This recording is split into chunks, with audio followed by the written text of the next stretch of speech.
But on KFMA, Oro Valley, Tucson, an Arizona Lotus Corp radio station. Listen online at KFMA.com. You want it? You got it. Reality radio done right. No nonsense, real and raw, just like you like it. He's corrupt, he's inexperienced, and he lies. Broadcasting from a broom closet in the Arizona Lotus Studios, it's Beef Vegan Presents.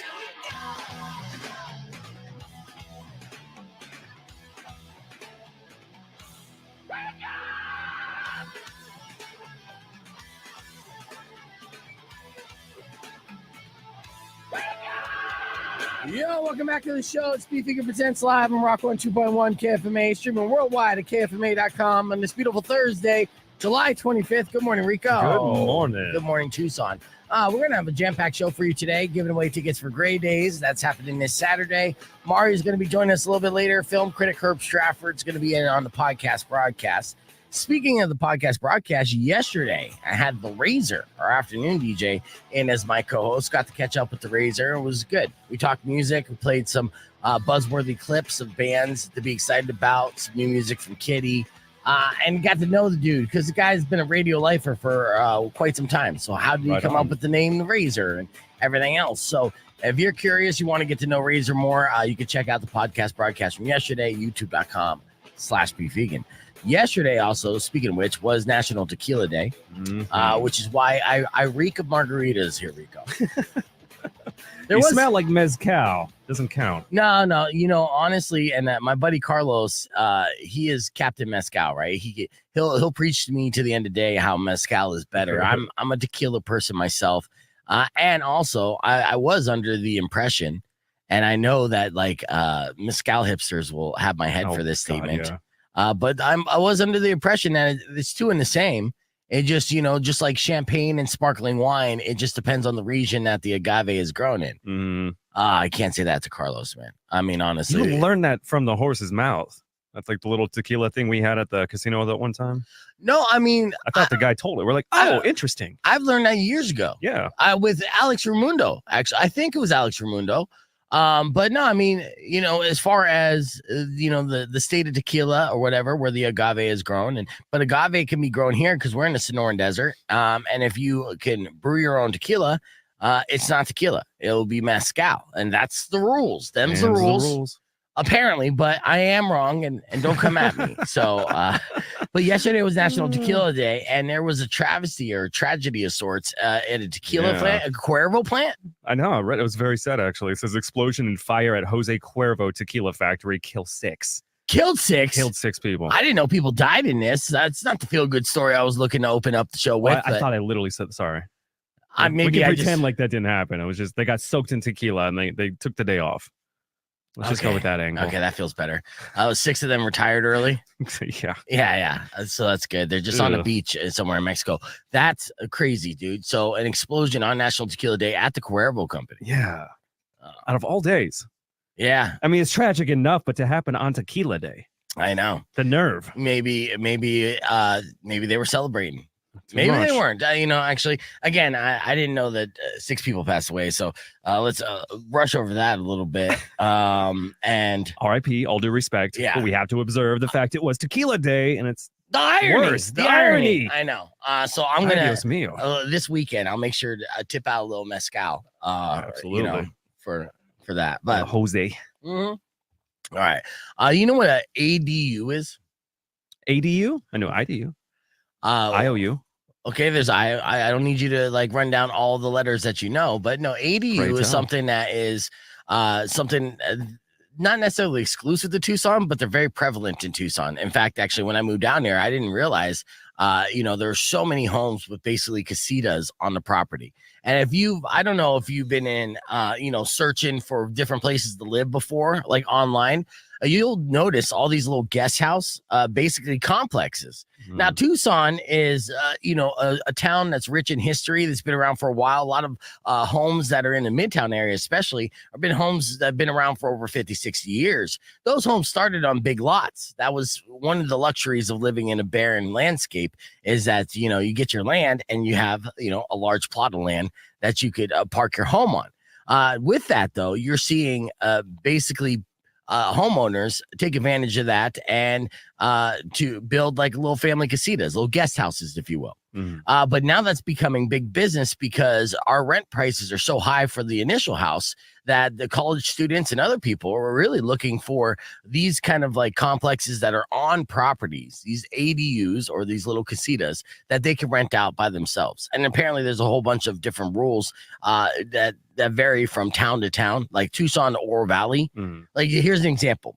In Oro Valley, you can have one of these ADUs, which is basically a guest house, is the best way to say it, but you can't have a full-size kitchen in it, right?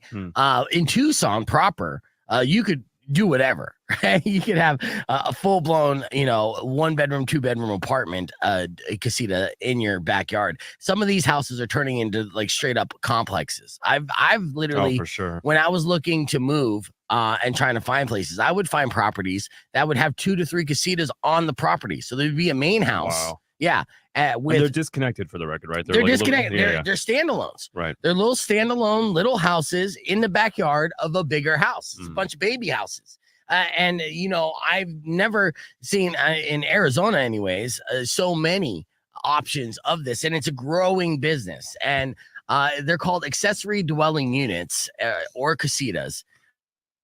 And they used to be used as like vacation rentals, but now they're basically housing for students, for family members. There's a lot of reasons to have one in your backyard. In fact, actually, some people are like, hey, like my parents, like you have your grandma, right?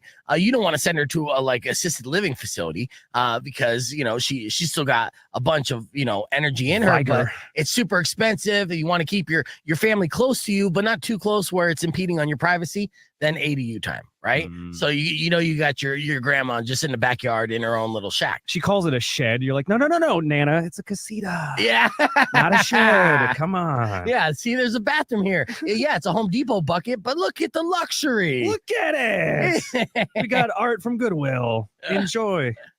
Yeah, but I mean, they're as cheap as like $119,000 to build.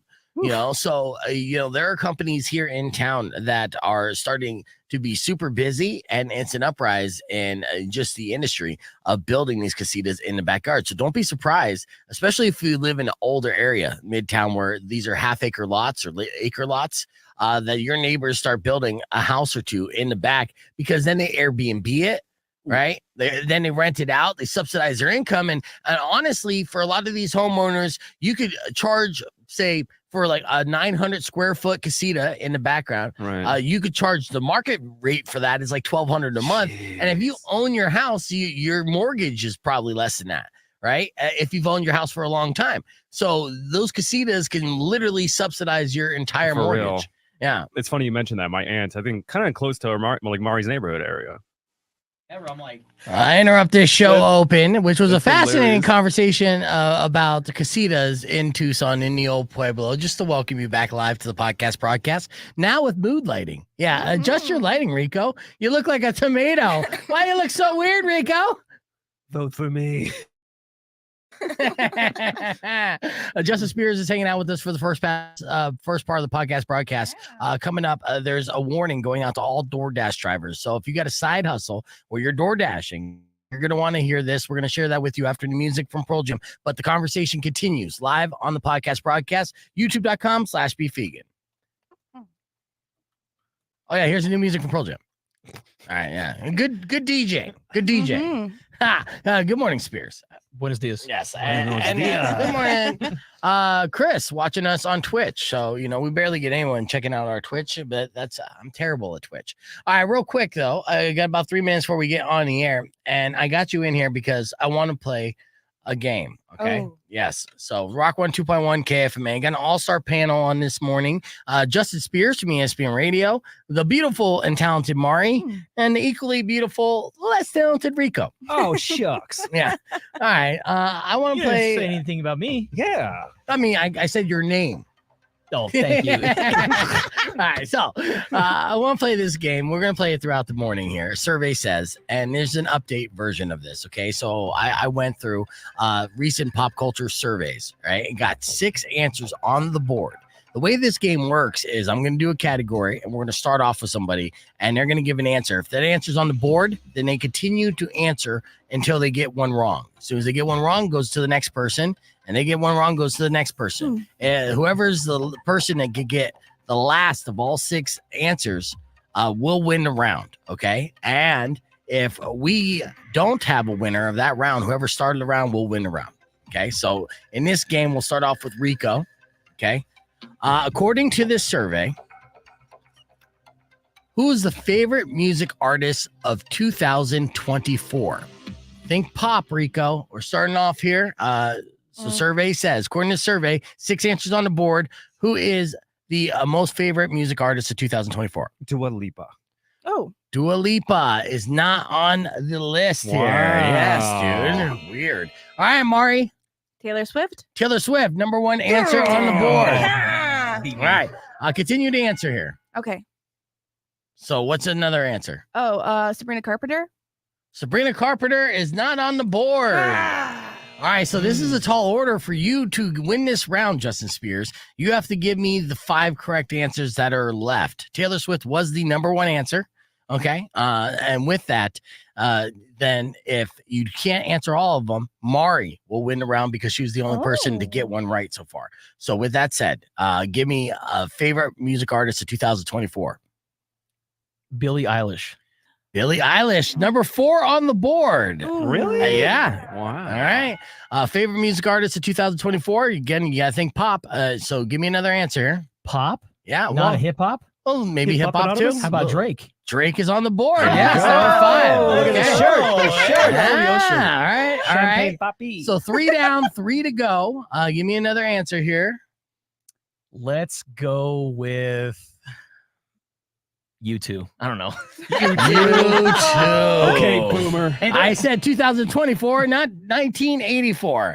All right, so rounding it out. So coming in at number 6, Harry Styles. What? Oh, Yeah, coming in at number 3, Olivia Rodrigo. Oh. And coming in number 2, BTS. Really? That means our first round goes to Mari. Congratulations, Mari. Wait, no, I thought I got 2. It doesn't matter. I'll explain later. Okay. It's rigged. Mari's gonna win. Wow. No, she's not going to win. First off, what was your answer? It was a ridiculous answer. Dua Rock 1 Lipa? 2.1. I Yeah. don't think that's how. Okay, actually, Dua Lipa was a good guess. Welcome back to the podcast broadcast. We played around Family Feud, and or the survey says is what I'm calling the game. And we're gonna play a bunch tomorrow morning because it's super fun. The premise of it. In fact, actually, why not do another one? I have so many of these. I went, and I'll be honest with you. Okay, so I've done survey says style games before, and I enjoy playing them.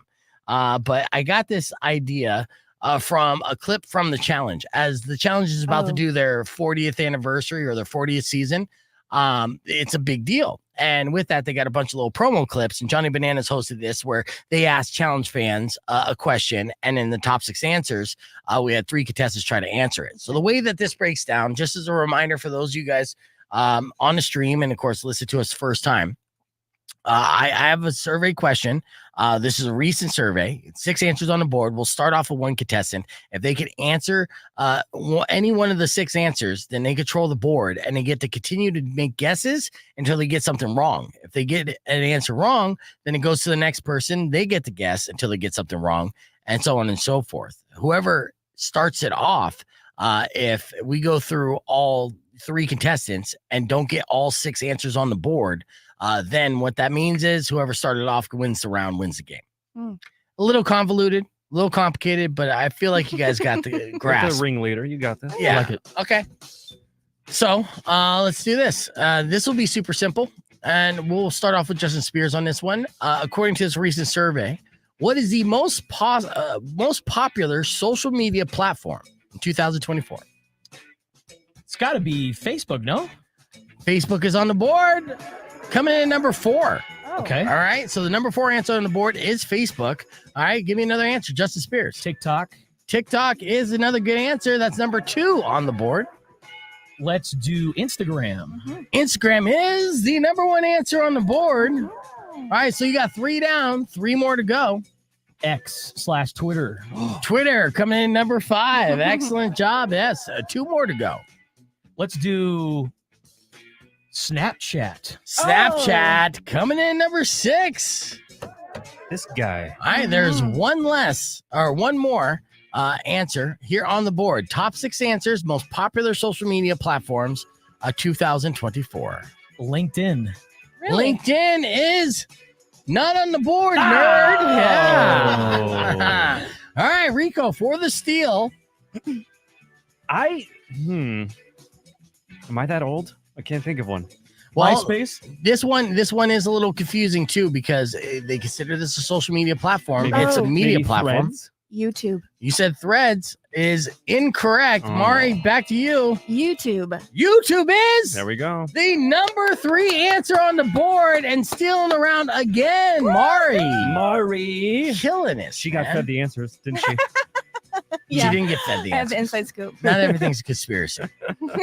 Speaking of conspiracies, we'll do one more round and I'll play this TikTok clip of this DoorDash heads up. Okay. Let's say most popular podcast of 2024. All right. We're going to go back to Rico to start things off. What is the most popular podcast of 2024 according to this survey? Your whole Rogan experience. Come in. Number 1 answer, Joe Rogan Wow. Experience. Yes. All right. Give me another answer.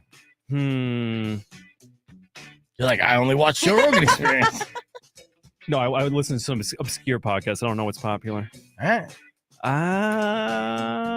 Small Town Murder. Small Town Murder. Not on there. All right. Going over to Mari. Mari, do you know of any podcasts? Call her daddy. Call Her Daddy. Number 3 answer on the board. Yes. She is fantastic at this. Nice. All right. Give me another answer. Hidden Brain. Hidden Brain is not on the board. Ah. So, Justin Spears. See what you got here. We got the Bill Simmons podcast. Oh yeah. Oh, going for the sports stuff. No. Not right. Yep. Yeah. I know. Bill Simmons, excellent podcast for Yeah, sure. it is. All right. So rounding out these top 6, first off, coming in at number 6. This was surprising. Office Ladies. Okay. Office Ladies. That was, I think, Jenna Fisher and the blonde chick that talking about the Angela? Office. Yeah, Angela. Office Ladies is number 6. My Favorite Murder coming in at number 5. Okay. The Daily coming in number 3. Of course, Call Her Daddy at The Daily's number 4. Call Her Daddy's number 3. And Crime Junkie, number 2. Ah. Yeah, Crime Junkie. So there you go. Most popular podcast. Looks like Rico won that round. So Oh, excellent boy. job, Rico. Yay. Because he got the easiest answer of them all. But that's how the game works. So you'll be able to hear some of these games throughout the day tomorrow. We're gonna have a lot of fun with that. But now let's get to our viral video of the week. As a DoorDash driver who realized that there was a scam going on that he almost fell victim to, and he's warning other people out there not to fall victim to this very same thing. So I'm going to share it with you here. There we go. Check out this guy. So here's the backstory real quick before we play the clip. This guy basically, scammers will order something cheap, and I'll let him explain exactly how it went down. As I don't know his name, but I'm giving him credit for it. I think Favorite Life Coach is his TikTok handle. Let's check out what he has to say. Look, y'all, another scam that's going on right now. Let me put y'all on, especially people that do DoorDash, Uber Eats, any delivery. So I'm like, let me do DoorDash real quick a little bit. Okay, cool. So I get an order for Taco Bell for a pack of sauce. 1 pack of sauce. No food, no drink, no nothing. And then I get a call from DoorDash, the number that you can call through DoorDash. And it's this detective saying, I'm Detective so-and-so, badge number this and that. And I'm from the Houston Police Department, all this other stuff. And he's saying that the order was placed fraudulently on a car that wasn't there, so whatever. And he was like, can you pull over? Let's do a 3-step verification process, and we're going to reimburse you the $19 or $20 or whatever. And then he asked for my card number, my CCV, my CVV or whatever it is, security code, and the expiration date. And that's when I knew it was a scam, and I called DoorDash, and they flagged the whole account. So y'all be careful, be mindful, share this with people that DoorDash. If you get a call about a detective, it's fraud. It is fraud. Don't deliver. There you go.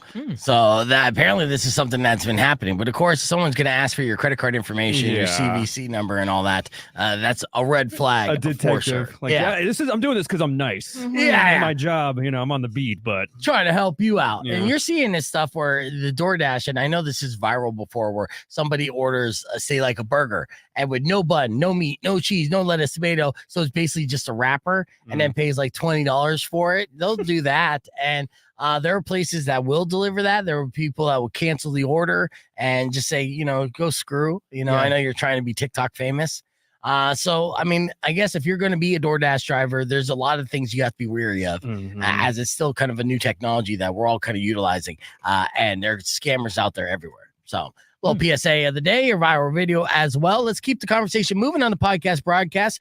Coming up here in a little bit, we'll have film critic Herb Stratford and talk about the early reviews and box office predictions for this week's big release. And that, of course, is Deadpool and Wolverine. So all that more coming up on Rock 1 2.1. Don't go away. Yeah. The worst thing as a DoorDash driver is when the customer knows you took one of their fries. They count them. Do they? I was like, That's always like one of those things you order from DoorDash. You're always thinking like, did they take a fry? Did they take a fry? I mean, I utilize DoorDash, right? I have a credit card just for it. I'm fat. So I'm usually I'll go for places that I know kind of seal it to make us feel better about it. Like they'll get the little sticker on it. They'll make it seem like there's no way that this guy that we never met before, guy or girl that we never met before, that looks sketchy as hell, to be all honest with you, that we just gave food for free for whatever reason, did use the honor system. Because, when you see DoorDash, another scam that's been happening all over the place is people going up pretending to be DoorDash drivers, just grabbing food and getting free food. And then the actual driver comes like where's the order? Chipotle. Well, no, you don't even have to wear a shirt or hat. DoorDash. Yeah. That's crazy. But don't you got to say a name? Like No, not at Chipotle. Really? It has just like a shelf with just all these bags on it that you can just pluck one. Really? Yes, dude. Interesting. Yeah. I mean, honestly, it's such a good day to be. I mean, we're in time and age where you could be like starving and broke and just living great because there's literally fresh made hot meals just ready for you to grab and steal, but you shouldn't. No, you should not do it. No. Even though guac has gone up in price. It has. Don't do it. It's extremely unaffordable, but you should not do it. Definitely don't do it. But yeah, even when if I do DoorDash, I'll do pickup too. Same thing. Or I'm paying for it, and someone could literally steal my food, and I could be like, "Hey, where's my food?" And they're like, "Oh, we made it. We put it out there." Yeah. How do we know that you're not the guy, right? So, it's a weird thing that we're doing. Put like live dash cams on your bag. Yeah. Could there be? I just thought about this. Could you could you drive to Chipotle, send in one of your friends, have them pick up the bag, and then you come in, you're like, hey, where's my order? Yes, another one, you get two. There's a million and one ways. There's a million and one ways to rig the system. And the bigger the chain, the lower the care, where they're just not going to be meticulous. So you think like a Chipotle, even though they know they're kind of like reaming you when it comes to price gouging and stuff, they're just like, yeah, whatever. Instead of having the hassle of trying to be detective on this food order, I'll just get together another bowl. Sorry for the inconvenience, right?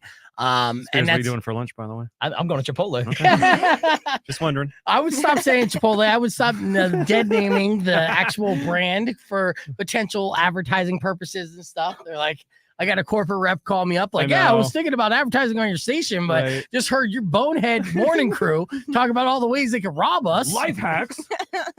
It is a life hack, though. Not cool. Yeah, it is expensive.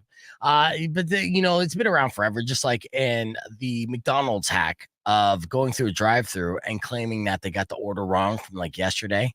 And then again, the McDonald's worker who's getting minimum wage and gives zero shits, it's just like, whatever, here's your food. And then usually they'll give you an overabundance of food, like the FU amount. Yeah. And just like, enjoy your slop. Yeah. I got the FU amount of salsa from Taco Bell just the other night. Did you like a whole treasure trove? Yeah, man. And I didn't even do nothing. I was like, I thought I offended her once I opened up my bag and saw about 60 different hot sauce packages, right? Like a variety. So I ordered stuff for my daughter and I tried those new street chalupas, by the way. Very good. And she's like, would you like any salsa? I'm like, yeah, I'll take hot and mild, right? Just at your convenience. Not trying to, again, make your job any harder.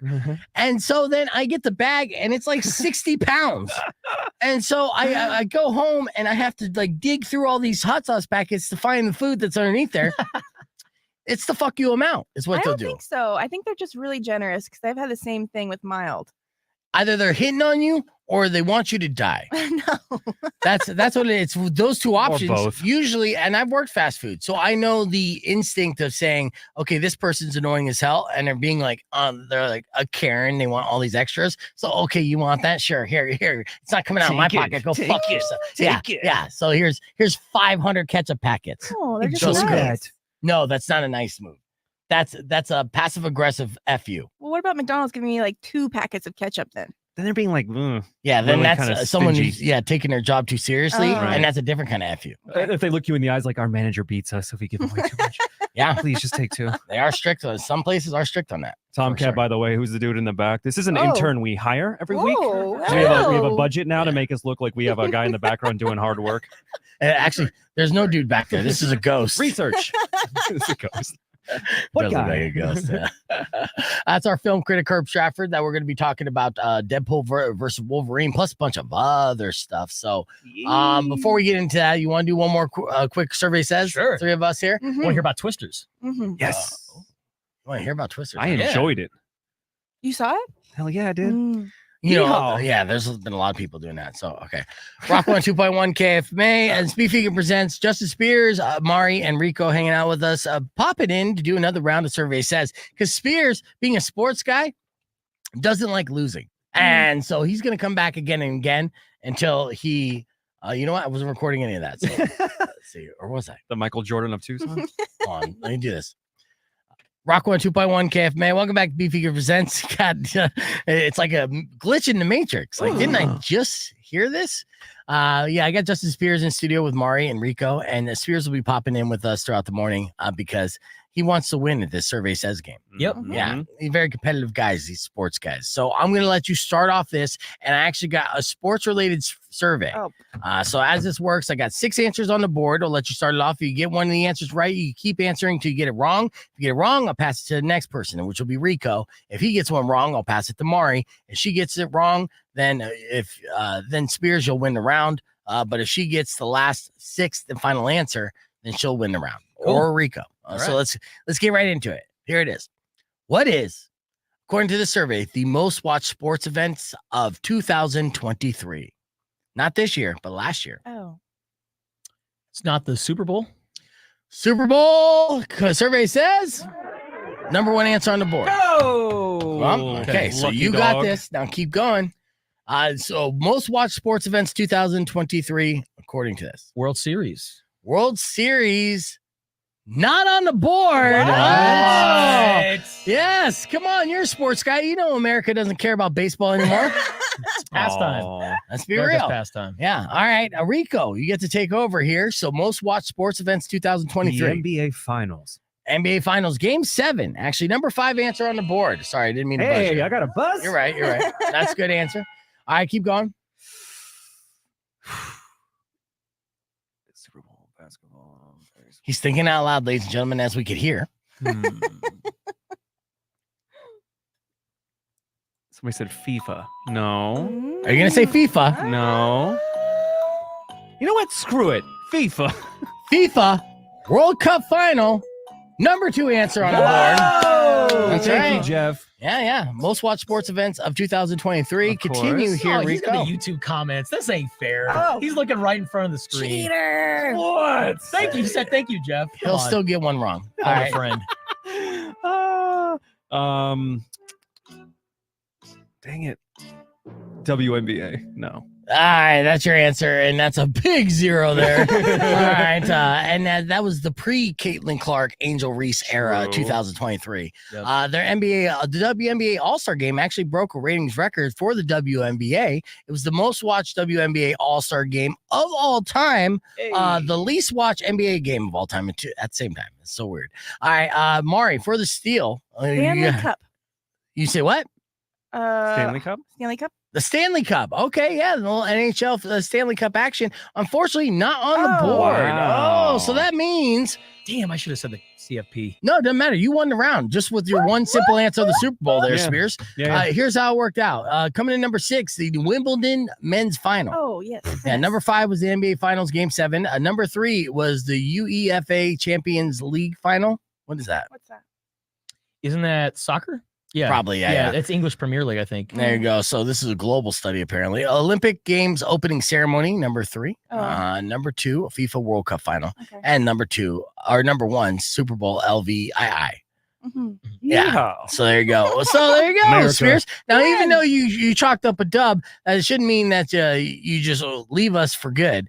Maybe you'll do another round later. Yeah, I'm down. Sounds good. All right. Just Spears, ESPN Radio. And that's 1490 from 7 to 9 a.m. Well, at the reset, we got more coming up. It's Rock 102.1 KFMA. All right, boop, boop, boop, boop. All right, Spears, get out of here. All right. Love you, man. Go get it. Thank you. Yeah. And we'll talk here soon. Let's do it.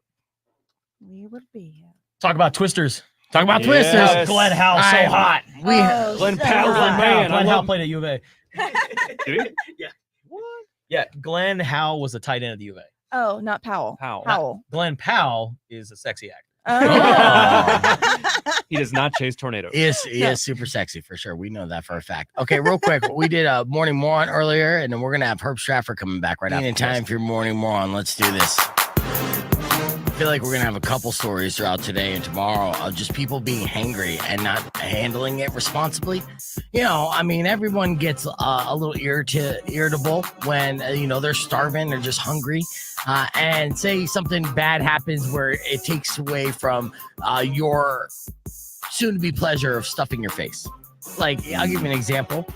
You're like on the beach, you're hangry. You get yourself like a burger and some fries. Mm-hmm. Then out of nowhere, a seagull swoops down, starts eating your fries. Okay, now you're hangry.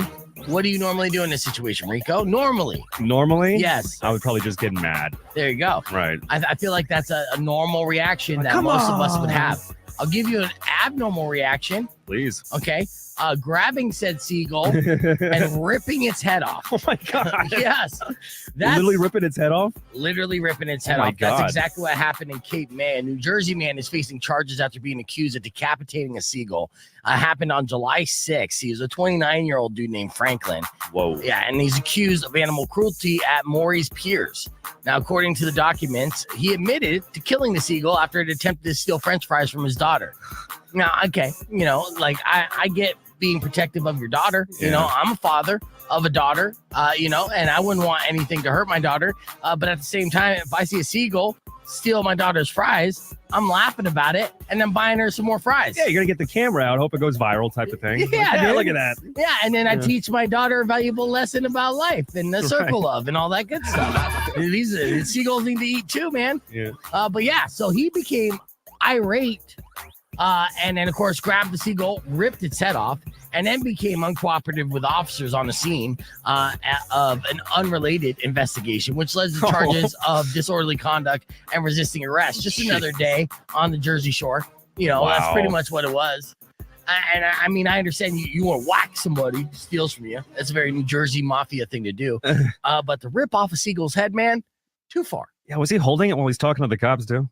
No, just waving it around. Yeah, he's just holding him ahead. He's like, you step back or this can happen to you. Let me eat my sandwich first. Oh my God. Yeah. So for massively overreacting about some stolen fries and decapitating a bird in the process definitely makes Franklin today's morning moron. All right, now please welcome, he's not a ghost, he's actual man, Herb Stratford joining us, a podcast broadcast. Herb, if you don't know, is a world-renowned film critic that resides here in Tucson, Arizona, somehow, some way, and he just recently watched Deadpool versus Wolverine. Robert, Robert from Late to the Party is on the podcast broadcast. Did you watch Deadpool and Wolverine? And he's excited to hear your thoughts on it, which he loves. So we're going to do two things. Well, right when we get on the air, we're going to talk about the other stuff. We're going to record a bunch of Deadpool Wolverine talk. And actually, we'll still talk with Deadpool Wolverine, but for the segment for tomorrow that I'm going to record, we're doing box office predictions and the good and the bad reviews. Right. Because obviously there's a lot of hope that this is going to be the saver of Deadpool. I mean, of Marvel Universe. Yeah. And actually, Robert, I'm going to invite you to the podcast broadcast stream as well, dude. All right. So let's get on the air.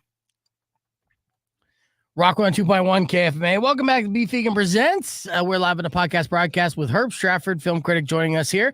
And of course, he's coming in with a post Deadpool Wolverine glow to him. So just another reason why I hate the man viscerally. He gets to see all these cool things ahead of us, which, you know, that's what film critics do. And we're going to get into that. We're going to get into box office predictions and we're going to get into more. But there are other things that are coming out here for people who may not be excited about Deadpool Wolverine. So there's got to be like 3 of them out there, right? Weirdos. Yeah. Weirdos, yeah. Like or people that can't get a ticket because, you know, they're probably selling out everywhere. You know, they say this, but, you know, and we'll talk box office predictions because, yeah, this is going to be big box office. Twisters with big box office. Before that, Inside Out 2, big box office. So it's been a good run of movies this summertime, but let's be real. It's been one movie spaced apart with these other movies, and there's been plenty of screens. So that means plenty of seats. I still don't think the general public has been flooding to the movie theaters like they did pre-pandemic. And so I do think there's going to be plenty of screenings of Deadpool and Wolverine that you'll be able to see this weekend. I'll see it. I'm checking right now online. I'm like, oh, it's filling up. Yeah, it could be filling up. Oh, Yeah, I mean, you know, and you just don't want to sit in the front row, right? I mean, that's the whole thing. That does suck. IMAX. To sit in the front row. Oh, it's the worst. Yeah, I know. I had a bad date with a last girlfriend. We got stuck in the front row, and it literally ruined our night. Oh, She was, yeah. I get still like whatever. I'm leaning back, and I'm like, cool. It's like I'm immersive, and I need glasses anyway. So I'm like, this is perfect. She got so uncomfortable that we fought for I think 3 days. So I didn't have scoliosis until now. yeah. Thanks. So some people can't handle the front row. So let's say without the theaters, the streaming services, you know, there's a couple big things dropping on our streaming services. First one being Time Bandits on Apple TV and series. You made a face. I did because, you know, it's like the old you got chocolate in my peanut butter commercials. I don't know if anybody remembers those. Was that back in before times?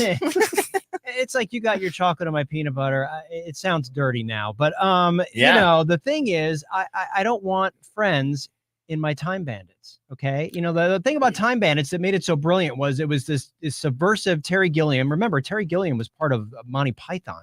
So Okay. a movie by a Monty Python guy, right?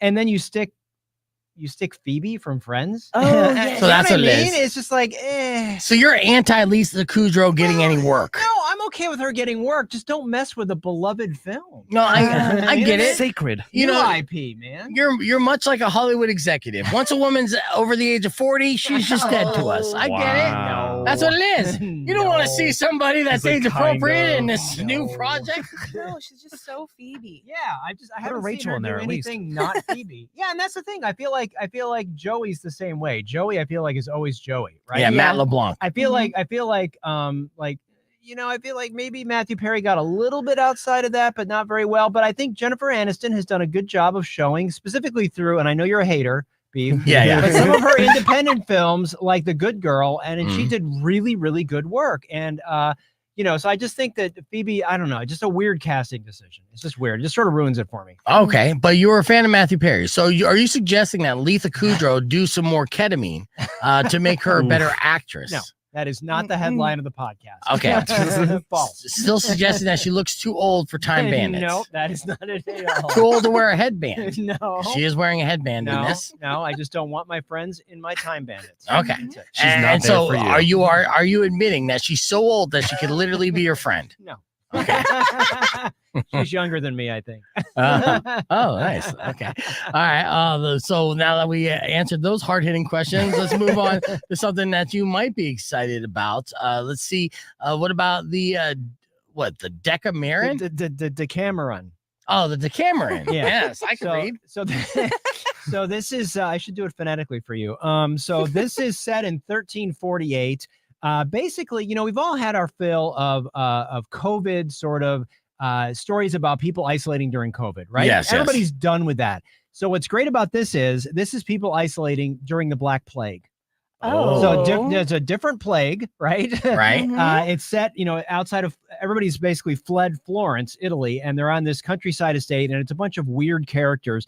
And when I say weird characters, I'm talking Tony Hale. of course, the great Tony Hale. Yes. From Veep and from from Arrested Development. Yeah.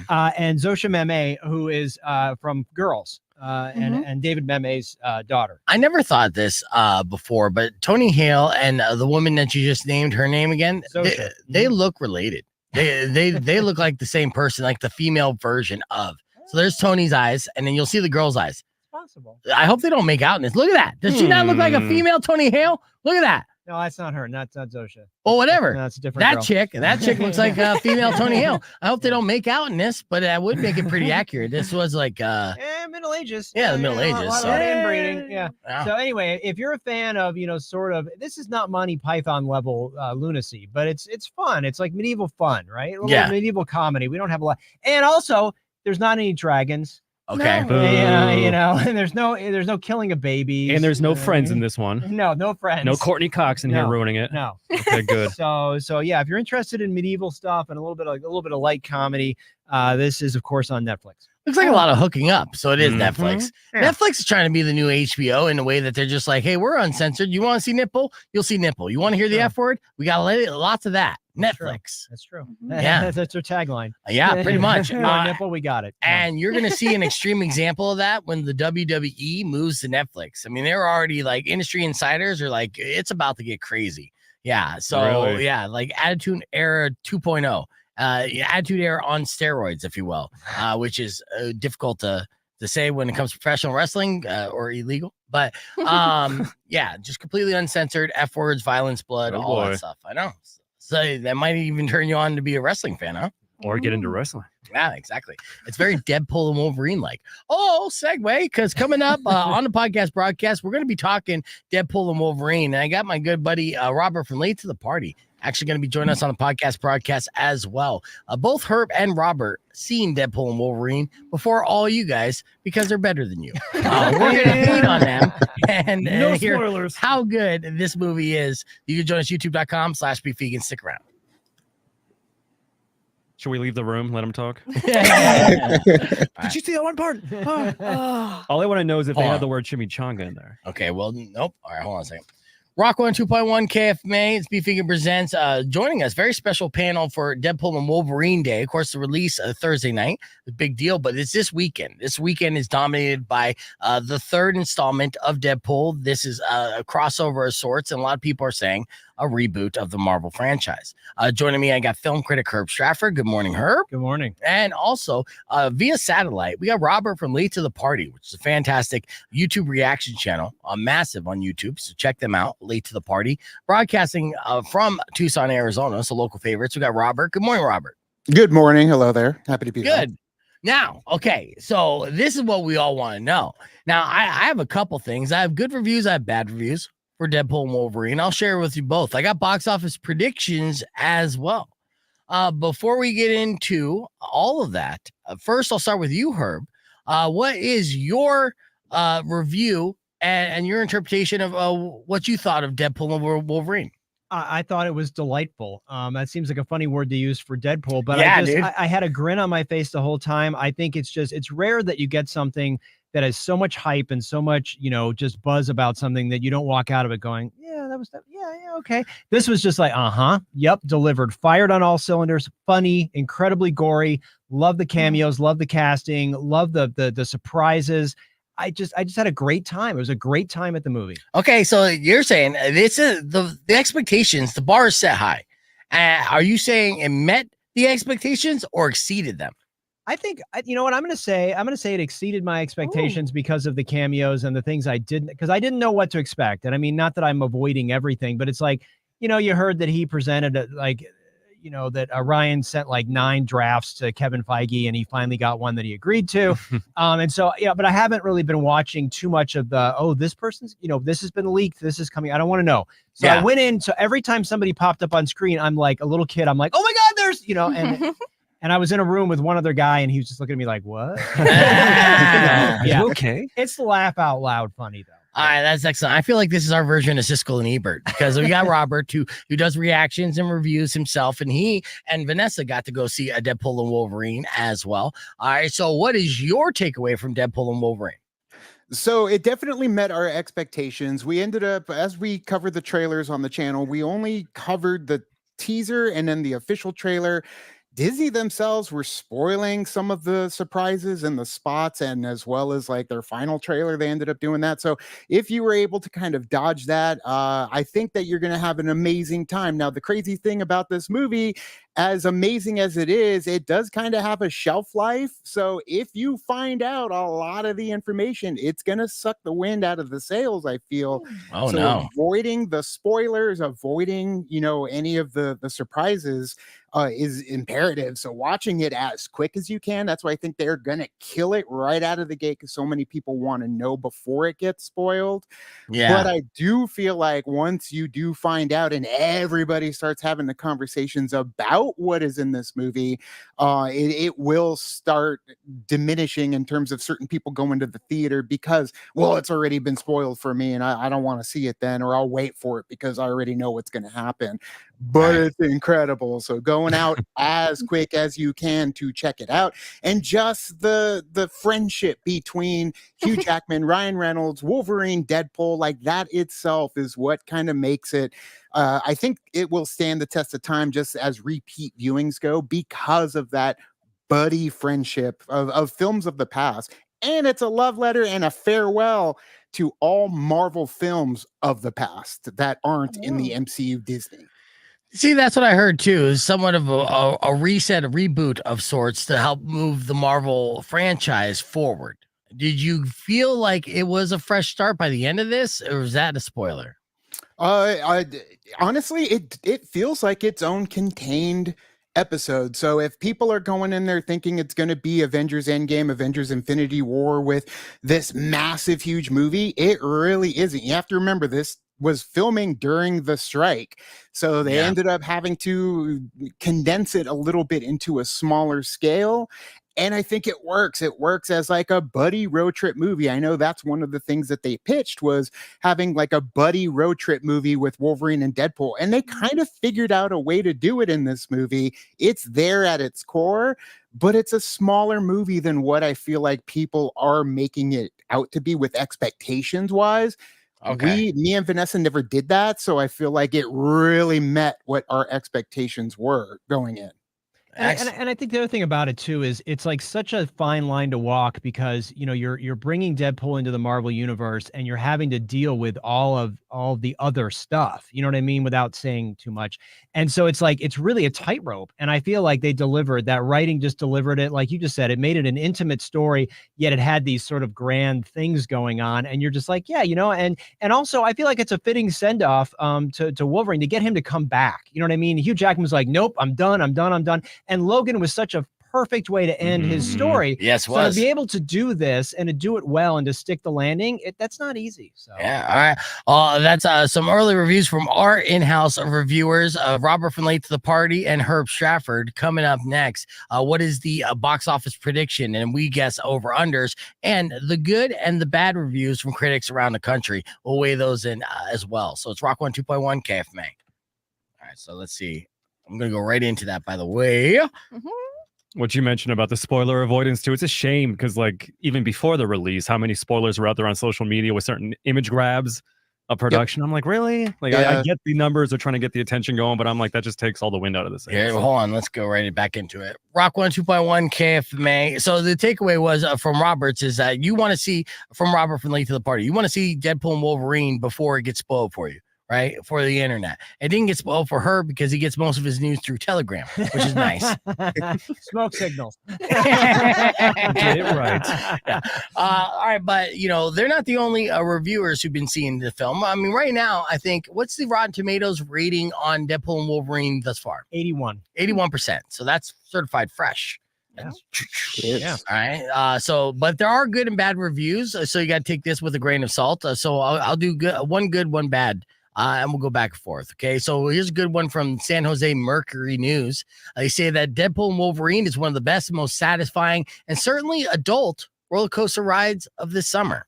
All right. So adult roller coaster rides always sounds like a good time to me. All right. But here's a bad one from Detroit News. A massive corporate in-joke masquerading as a movie. a corporate in joke. I mean, I saw in the trailer, you see the Fox Studios logo, so there's a lot of inside baseball talk in Deadpool and Wolverine. So is there that sounds like a bitter fanboy? It does. I mean, that just sounds like somebody who's just mad, because of I don't know. It just it's like, yeah, Disney's a freaking corporation, but if anybody tells truth to power, it's Deadpool. And yes, there's all kinds of great asides, and I mean, he's poking fun at all that stuff. It's like, if you still take it seriously, I mean, like, you just paid the money to sit here. You're the shill. Enjoy yourself. Hugh Jackman didn't laugh at his joke during an interview or something. Exactly. All right, here's another good review. The cure for superhero fatigue is mocking the hell out of it, from Toronto Star. Yep. A bad review from The Atlantic for viewers who spend a lot of their time online soaking up the discourse generated by insider fan accounts and message boards. All this will seem warmly familiar, but good luck if you're coming in with no prior knowledge.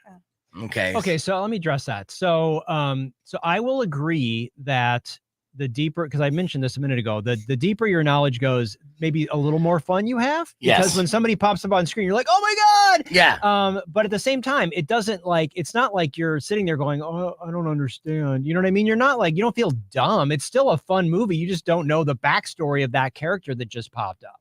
Oh, yeah. It's fine, Yeah. It's just a little bit of inside baseball. It's like if you had been paying attention to the movies that have ever come out from Marvel, just the movies themselves, like you don't need to know too deep into the creation and the behind the scenes.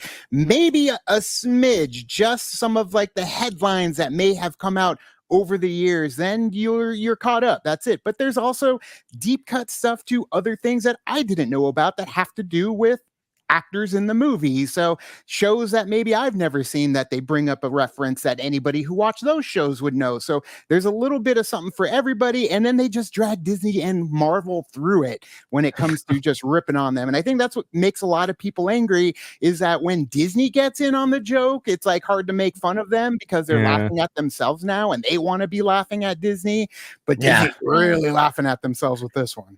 But I mean, it's raunchy. I mean, it is a raunchy movie. I mean, even in the opening credits, there are some scenes you're just like, oh my. And that's good, because that was the biggest concern when Disney bought 20th Century Fox. This property in particular, like, are they going to make this too safe and take away the appeal that was Deadpool? And that's R-rated. As far as we know, it's going to be a massive box office success, right? It is projected to make a $340 million during the opening weekend. All right, this is pretty massive. As of last Friday, there was about 35 million in advanced ticket sales in U.S. and Canada.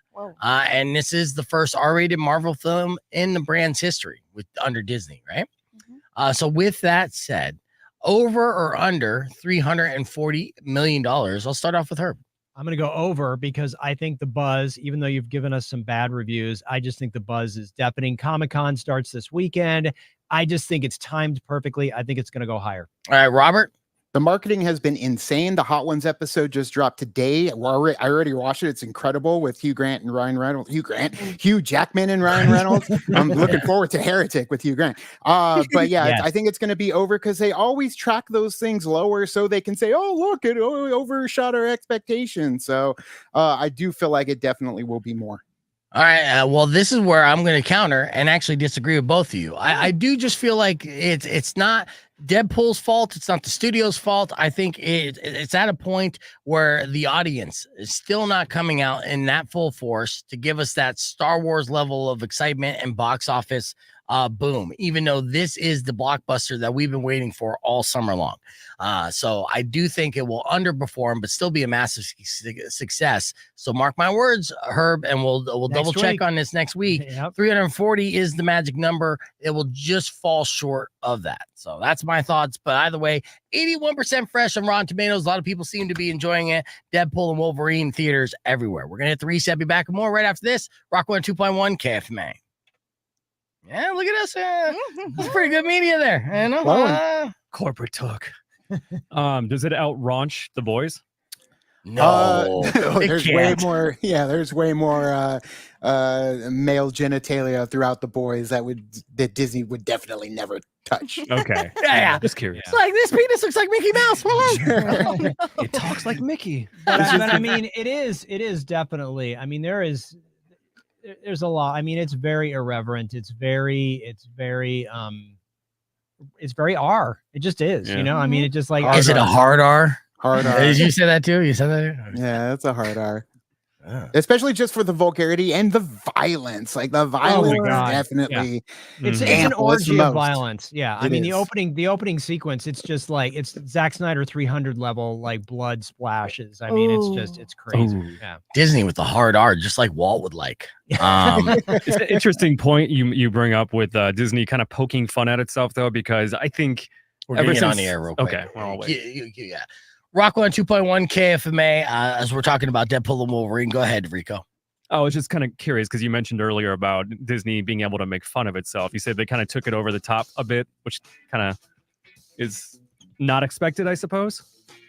Everybody kind of figured that they would nerf it a little bit because it's Yeah. in Disney, but I don't even want to give the context of certain things said because it's best left, discovered for the first time while you're watching it.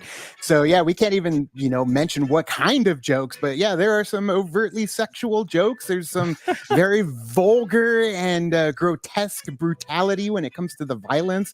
But at the same time, man, it's charming as hell because it's Hugh Jackman and Ryan Reynolds being, buddies for 2 hours or whatever it is. So it's worth it though. If you watch, like you brought up The Boys, if you're a fan of The Boys, like there's just less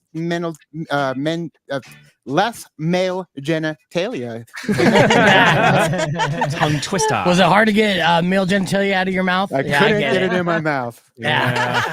Unfortunately, that's all the trying. time we have on the FM side. We're going to continue the conversation on the podcast broadcast. Before we wrap things up, I'd like to thank our guests today. Robert from Late to the Party. Herb Stratford has 2 new interviews on his Arts and Culture Guide channel on YouTube. The My Spy, The Eternal City movie. He got Christian Shaw interview, which is fantastic. And also for Skywalker's A Love Story, that's on Netflix. He interviewed the director for that. Arts and Culture Guy on YouTube. Late to the Party on YouTube while you're at it, at Beef Vegan on YouTube. Rico, Mari, a pleasure as always. And thank you guys for watching and listening. We'll be back tomorrow morning, bright and early. Till then, drive safe, ride safe. And as always, rock local. Later. Clear. All right, so Enough of that. Let's talk about House of Dragon. isn't it House of Dragon time? Yes, it is. Poor Rico's been waiting. Oh, not even on the list. Come on, talk about it. What's to talk about House of Dragon? It's incredible. Yeah, like babies with their heads sewn back on. Yeah. I mean, just crazy. Do they sell Oh. babies with their Harrenhal, come on. Oh my God, Damon's Small folk dreams, rising Damon's up. nightmares Yes. are just like off the hook. Really? There's like a whole series there about Damon's bad dreams. It's great. It's nuts. Did you see the new trailer for what's his name? Dinklage's new film, The Thicket? Mm-mm. Ticket. The Thicket. I know who you are. Who they are? Cutthroat Bill. Hey, That's Julia Lewis. Yeah, Julia Lewis. Hell my yeah. brother's gonna come looking for me. He can't save you. We dug your grave. Dinklage. Or what?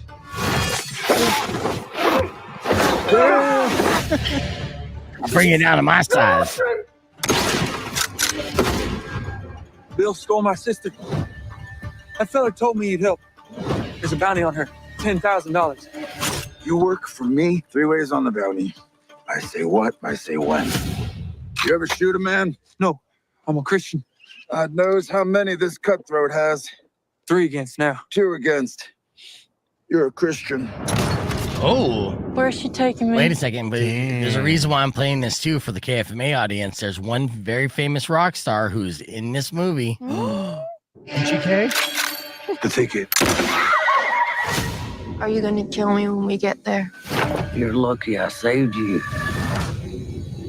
If you do find her, it's probably not the sister you remember. What if she don't want to come with us? She might have forgot. I was starting to like you. That's Andrew Schultz. His haircut makes more sense. Ice now. Slice? No. so Okay. scary. How come nobody Oh, put a James. gun to Why? You see him? I saw him. Who was it? James. Say it again. James Hetfield. James Hetfield of Metallica is in this. Yeah. You owe me money, yeah. Like, hello. Where's There my he is right money? there. Nice. Yeah. That was Hey, funny. James About Hetfield from time. Metallica's, yes, like feature film debut. In this. He's never been in a movie I before? thought he was like dabbling in stuff already. This seems Interesting. like a big one where it's like character actor driven. Obviously, an all star cast to a certain extent. Yeah, I love Dinklage because he is so interested in. He does genre ones. He's done a bunch of end of the world films. Now he's doing a western. I just love his range. Love He's it. just like he did the thing that I interviewed him for, the Cyrano. It's like he's all over the place. Period pieces. Don't go there. It's such a funny interview, dude. It's Don't such go an there. interview. Like Herb overcorrected so hard, made Dinklage look like a giant, and Herb was Hey, Marvel made him a giant like too. an What do you Oompa want from me? Loompa. Did he I say know. sorry? I gotta cut the interview short. And it was like really awkward. You have to, yeah. Oh. I don't even think it's on my YouTube channel. I was looking for it the other day. It's like gone. I don't know like what happened. Yeah, no, the studio came in and said, we got to delete this immediately. Shadow ban the Shut it shit out of down. this. He overcorrected and tried to make oh, it's so good. Dinklage looks like he's 16 feet tall, and Herb literally looks like an Oompa Loompa. It just is so reverse No roll. way. Yeah, because he had to edit it together, and it was one of those interviews that you have where they give you the film, the interaction, and so on. They give me no each way. camera, so there wasn't a gallery view of both of us at the same time. Amazing. I have to see this. Yeah, okay, I'm pulling it up, dude. It's still there. You know it I don't is. think you can find it. Oh, I can find it. Is Is that a critic I see?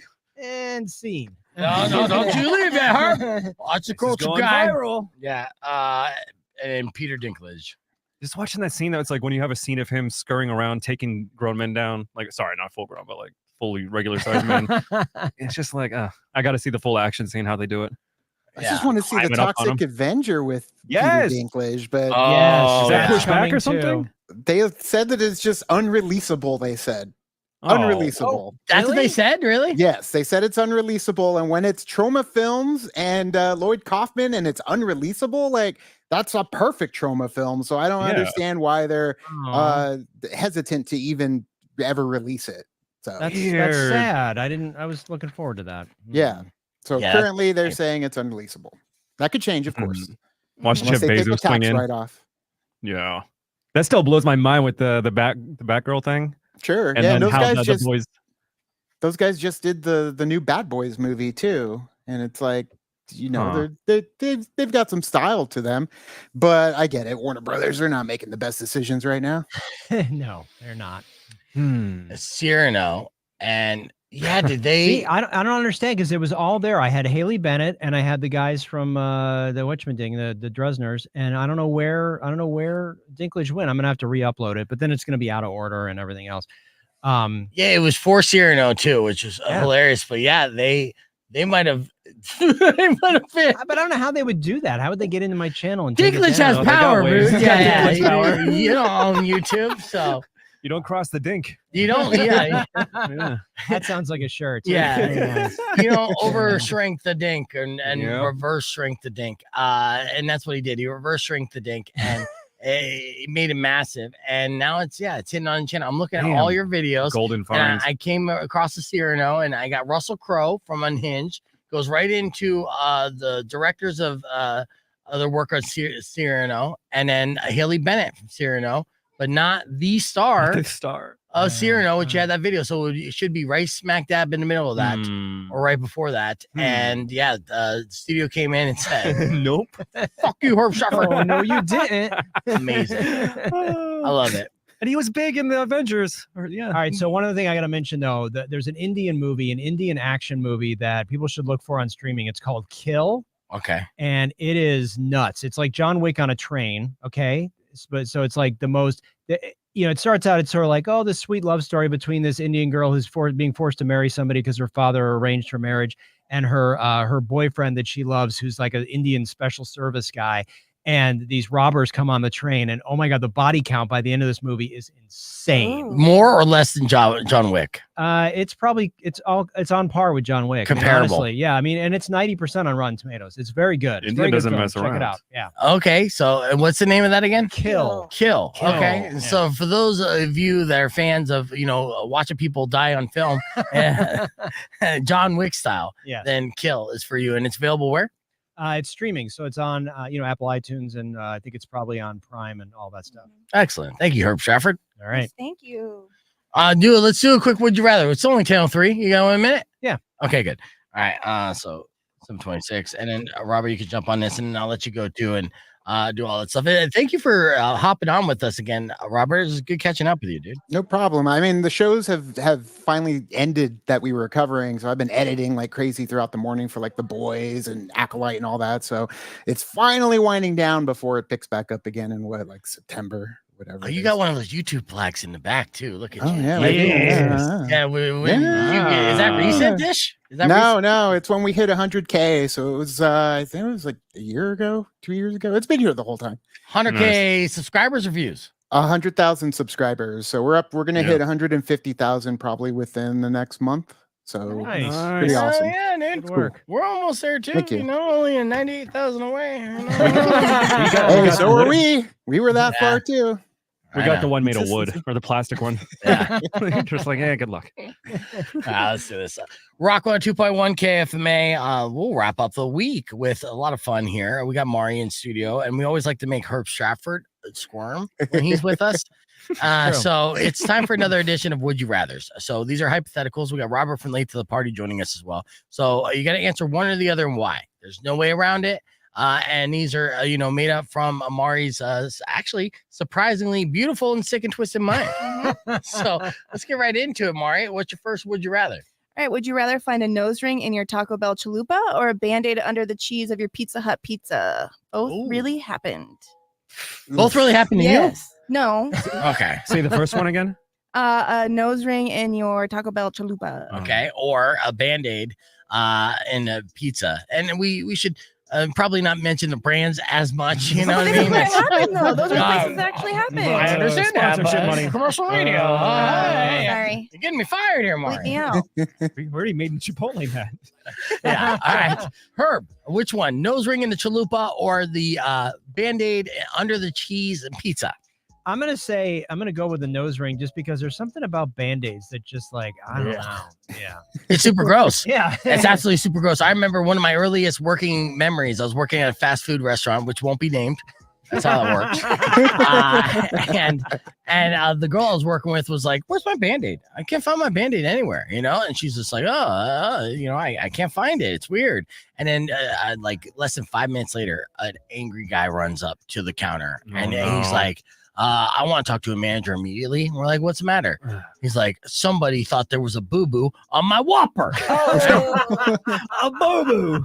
And the Band-Aid on there literally looked like it was placed on there. Like it was funny. Yeah. Oh, we couldn't give this guy enough fries, Here you go. Oh, yeah, you want some apple pies too? So sorry. Apple pies. Which fast food place has apple pies? See, I'm mixing them all up. I can't even put them together. Give them all the crowns. Give them all the crowns. So, long story short, Band-Aids are gross, for sure. And Robert, which did you choose? Nose ring in the chalupa or the Band-Aid on pizza? I don't like chalupas, so I'm just gonna throw the chalupas out. The pizza, the nice thing is there's like 8 slices on a large, so you could just like take that slice away and you still have 7 slices. So yeah, dude, if you start eating one slice of pizza and you find a Band-Aid and you continue to eat 7 other slices, you're a better man than I. That is for sure. I'm fat too, beef. Come on. I get it. I get it. All right, give us another would you rather hypothetical here, Mari. Would you rather all your hair turn green and smell like barf or a mad scientist glue a third arm to your back? Okay. Whoa. Say it again slower because it's a lot to comprehend. Yeah. So all your hair turns green and it smells like barf all the time. Yeah, green barf hair. Got it. Yep. Or a mad scientist glues a third arm to your back. Not functional, right? Not functional. It's a dead third arm. Okay. It's glued. It's not tied to your vessels and stuff. Right. It's just flopping around. Yeah. Rico, why don't you answer? you want me to answer this? Huh? Okay, how long is the hair? Is it like long flowing barf It's like hair? your hair now. Okay. Yeah. But it just reeks of barf. Yeah. Can I put deodorant on it? I don't know.